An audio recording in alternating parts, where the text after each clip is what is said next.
especially, like, you have like a really clear, you paint a really clear picture through like showing that, oh, like there's still like pockets of nature preserved in the near future that like become this like thing that not everyone can access easily, and you know there's this world that exists outside of it, and so there's like this open-ended, I think is especially with science fiction, like you kind of, it begs for open-ended endings in a way, because the whole point of it is to like, you know, reflect on possibilities. Yeah. So you know, I think that really it makes the world feel more open in a certain way too. I wanted to ask Vanessa a question. Oh yeah, go ahead. Yeah. When you were listening, did you relate to any of the characters in this phase? I don't know if I did, which isn't a bad thing. Because I read that question and I was thinking about it, and I mean, obviously, like on the very surface level, I'm not within those circumstances, or I wouldn't be. I don't have children. I'm not in a relationship. I'm not floating through space by myself. But like generally, no, I don't think I related to them. But I'm fine with that, because I don't always need to necessarily like really relate to a character, or to be like, I see myself in this moment in order to like understand it and appreciate what's happening. And I like stories where, again, I think one pitfall that gets pushed onto Black creators, right, is this idea that the characters you create have to like mean something to everybody, and they have to be personally familiar to every single person, and that's not fair to the creators themselves, and it's also not fair to you as the person, you know, listening or reading, consuming the content however you are. You should be able to see other characters, other Black people doing things, and they're not you, and you should still be able to understand the story and what's happening.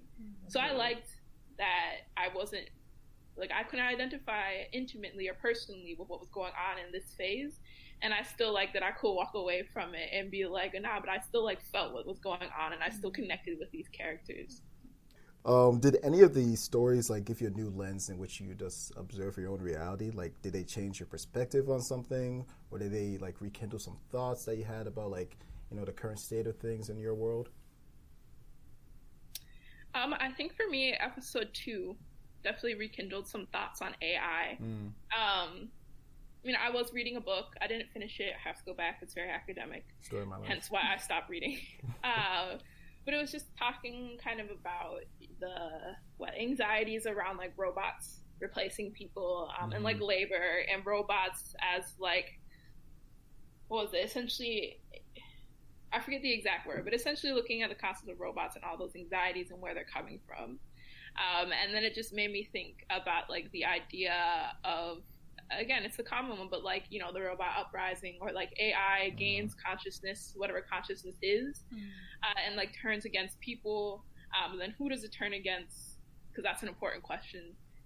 And it just made me think of a story that I'm working on, where it's essentially looking at and kind of troubling that idea of like AI is going to be evil anytime it gains consciousness because people are terrible, and instead looking at the possibility of AI relating with people who are like outside of that category of like human with a capital H, right?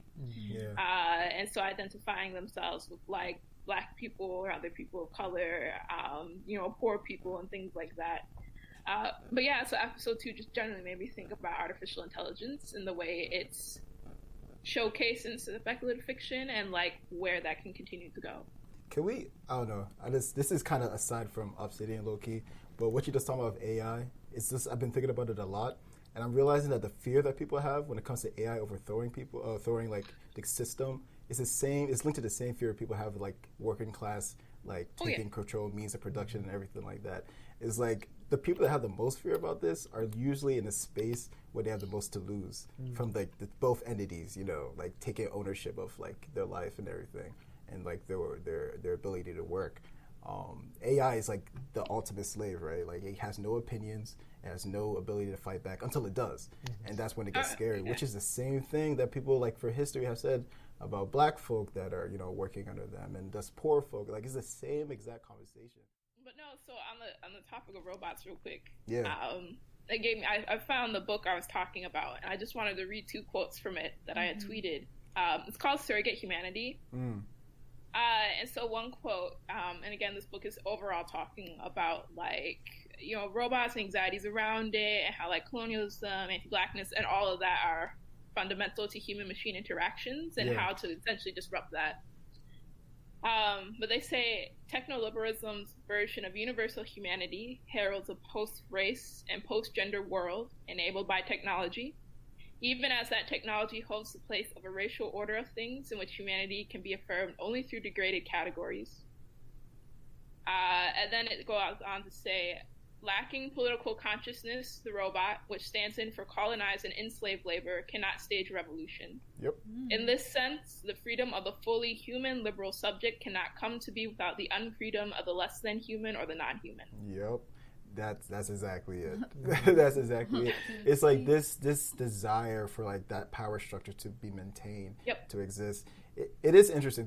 We can have a whole conversation about the dynamics of robot AI and what it means for the working class and what it means for power dynamics. But that would take another hour. Oh, by the way, if you're listening, our audio got cut off. The recorder died, so we're jumping right back from where you left off.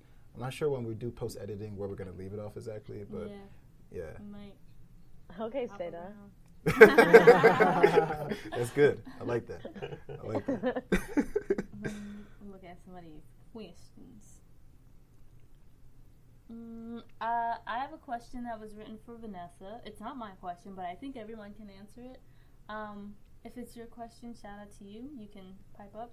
What's your ideal listening environment for Obsidian? That's Jason, right? Oh, that's my question. Yeah. That's a good question. You should answer it for yourself, too. But everybody, I kind of want to hear everybody's answers.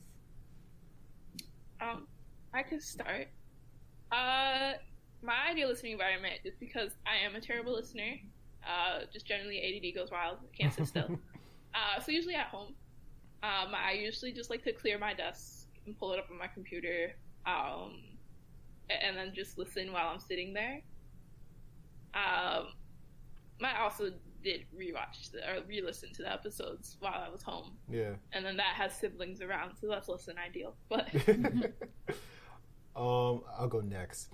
So as someone that's helping, like, produce and put it together, I listen in, like, so many different environments, half of which just to make sure that the experience is good for anybody. So I listen to the car to make sure if you listen on the commute, it's good. Listen with, like, people around me to make sure you can hear as well, stuff like that. My favorite experience is literally the same thing as yours, just sitting down at a desk and just, like, laying back and just, like, you know, just engaging and consuming the entire thing. That and when I listen with my parents, because now they're, like, trying to be all supportive and everything. And my parents were actually in episode 3. They were both professors, in case you weren't hip.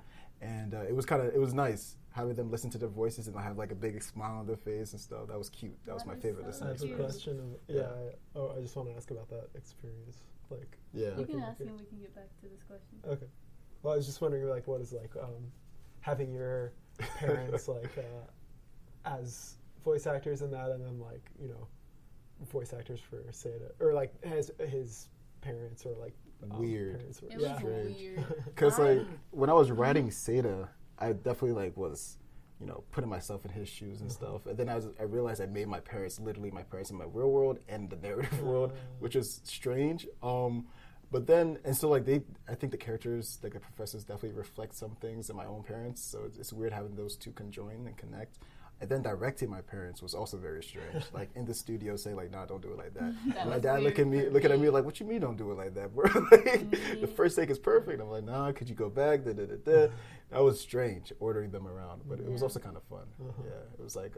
I felt like when that was happening, I had to leave that to you, because I was like, I don't want to tell your parents what to do, but maybe you can tell your parents what to do. Yeah. Because I don't have that relationship with them. It took it really well, though. And they've been, like, really supportive of the whole project since it started. So I think they were excited to be, like, put a step forward into it. Side note, when Ade's parents came to record, his whole family came. So there was, we're Nigerian, bro. It's a family experience. 7 people up in here. If I didn't stop them, my aunts would have came, my cousins would have came. It would have been a whole party. But now we stuck it to just the nuclear fam. What was the original? Oh, favorite listening experience. Yeah, what's yours? I, for one, don't like listening to our episodes after we've done all the editing and listening to it multiple times in the editing process, and so I give myself some time, and then it really only occurs to me when someone else is listening to it in my presence, and I'm like, wait, put some headphones on. But no, I need to make an effort to listen to the episodes that we've recorded. Yeah. I will say I hate hearing my voice. Like the intros and outros, I skip that every single time. I do not need to hear me. That is where we differ. I feel like I am the star of the show when I'm listening to our episodes. I'm like, oh, I sound so good. Give myself a role. But yeah. How about Jason Simone? Yeah. I'm a cleaner and listen. So like I'm cleaning and it'll be on in the background on like a speaker. But I'm also like Vanessa where I'll have to listen to it over and over again. So I'll put it on a speaker and then I'll actually like put it in my headphones and just sit there. But a lot of times I tend to listen if I'm doing something else. Because that way I feel like I'm focused but I'm not focused. Yeah. That's how I listen to most of my narrative fiction podcasts too. Yeah.